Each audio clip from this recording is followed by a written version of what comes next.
Bonsoir, la question fait débat depuis longtemps sans qu'aucune réponse formelle puisse être apportée. Il n'empêche, cette étude laisse perplexe.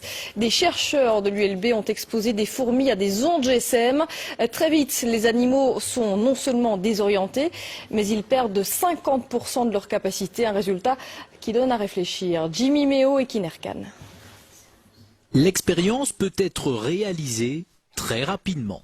Poser un téléphone portable au milieu d'une société de fourmis et déjà instantanément, les premiers effets sont visibles.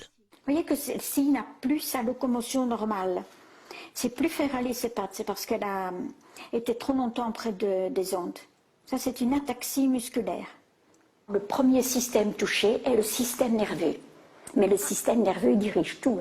Il dirige la locomotion, il dirige la perception des signaux émis par les autres, il dirige le comportement, etc. Donc tout est affecté.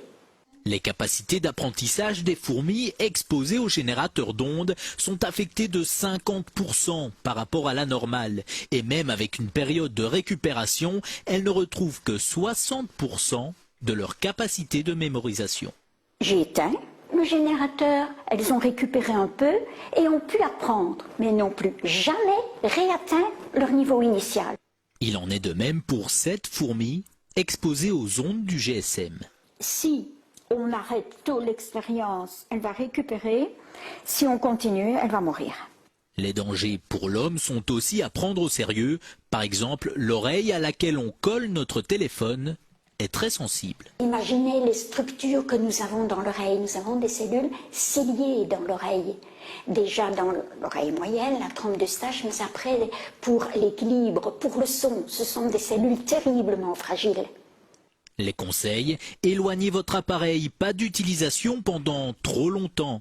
Et contre les insectes nuisibles, un petit générateur d'ondes pourrait ainsi faire office d'insecticide.